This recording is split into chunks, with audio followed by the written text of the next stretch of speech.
Hello, কিরে কই তুই? আমি তোর বাসার নিচে। আর কতক্ষণ লাগবে? হ্যাঁ দোস্ত, আমি তো চলে আসছি, এই তো বাসার নিচে।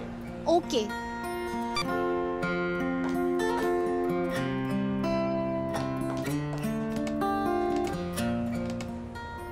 দোস্ত, এত বুড়া রিক্সাওয়ালা নিছোস কেন? যাইতে যাইতে সারাদিন লাগাই দিবে। আচ্ছা পাচ্ছিলাম না, কি করব, যা পাইছি তাই। জানতো মামা।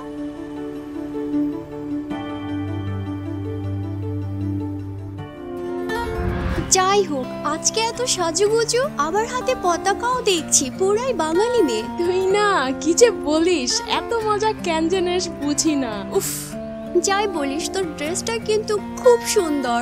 আরে বলিস না, ওই যে স্টার মাইনাসের একটা সিরিয়াল আছে না, ওইখানে একটা মেয়েকে দেখছিলাম এই ড্রেসটা পরতে। আমিও ভাবলাম আমিও নিয়ে নিই, কি করব। এই জন্যই তো বলি এত সুন্দর কেন। যাই বলিস, ওদের ড্রেসগুলো অনেক জোস। আর বাংলাদেশে তো এত ভালো কোনো ড্রেস আর নেই। আমাদের দেশের ড্রেস পুরাই খ্যাত। হ্যাঁ একদম ঠিক বলছিস। আচ্ছা দাঁড়া। হ্যাঁ দোস্ত বল। কি রে দোস্ত, তুই কই? এই তো আমি আর নাদিয়া 16 ডিসেম্বরের কনসার্টে যাচ্ছি। তুই এবার 16 ডিসেম্বরের কনসার্টেও যাস? আরে বলিস না, ইন্ডিয়া থেকে মানি সিং আসতেছে, এর জন্যই যাচ্ছি। কি কস? টিকিট কত? এই তো মাত্র 8,000 টাকা। 8,000 টাকা? আমি তো 15,000 টাকা হলো যাইতাম। আচ্ছা ঠিক আছে, রাখি, পরে কথা হবে।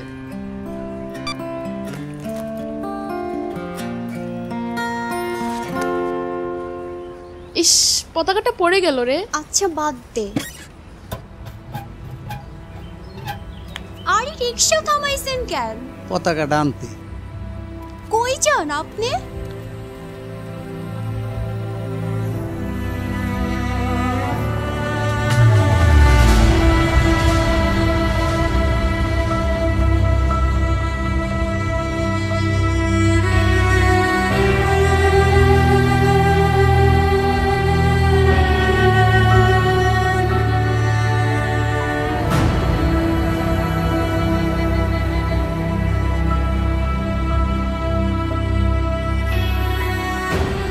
উফ, বিরক্তিকর। একটা পতাকার জন্য রিক্সা থামাইছে, দেখছিস? তোরে আগেই বলছিলাম এই বুড়া সারাদিন লাগাবে।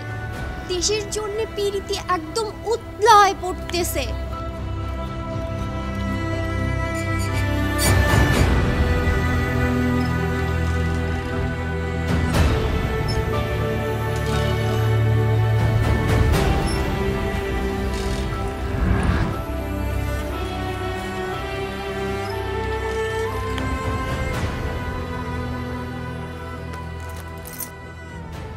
এই তো 20 টাকা, ভাড়া তো 30 টাকা।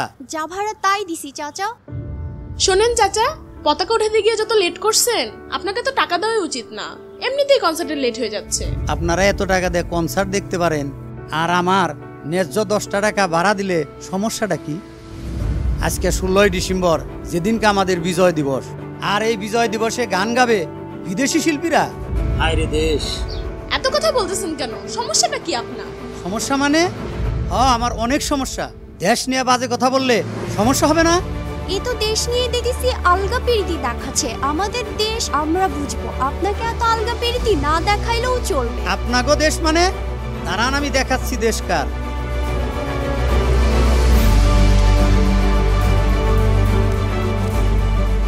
এটা কি দেখছেন? বাংলা পড়তে পারেন না? তাও আমারে শিখিয়ে দিতে হবে। এটা মুক্তিযুদ্ধের সার্টিফিকেট। দেশটা যে স্বাধীন করেছি তার প্রমাণ। এবার বুঝছেন দেশটা কার?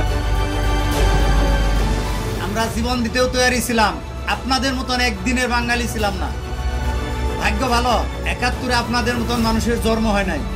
তা না হইলে আমরা আজ বাংলাতেও কথা কইতে পারতাম না।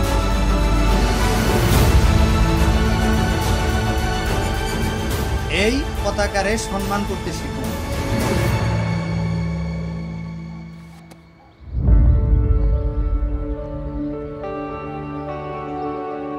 পতাকাটা ওইখানে ফেললেন কেন? আপনাকে না চাচা বললো পতাকাটাকে সম্মান করতে? ভালোই ভালোই পতাকাটা উঠান।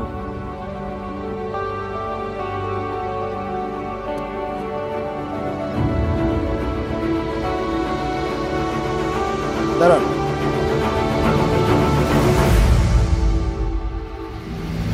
আপনাকে পতাকাটা তুলতে বলেছি, ওখান থেকে নিয়ে যেতে বলিনি।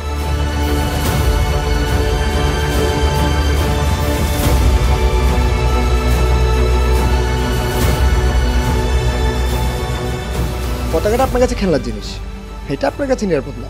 ঠিকই কনসার্ট শেষ করে এটা ফেলে দেবেন, তখন আপনার মতো হাজারো বাঙালির পদচারণায় পতাকাটি নষ্ট হয়ে যাবে। দেশ স্বাধীন করতে একদিন লাগেনি যে আপনারা একদিন পতাকাটাকে সম্মান করে তারপর দিন আবার রাস্তায় ফেলে দেবেন। যে পতাকা আপনাকে স্বাধীনভাবে কথা বলার অধিকার দিয়েছে, এই মাতৃভূমি দিয়েছে, এই পতাকাকে ভালোবাসতে হলে মন থেকে ভালোবাসতে।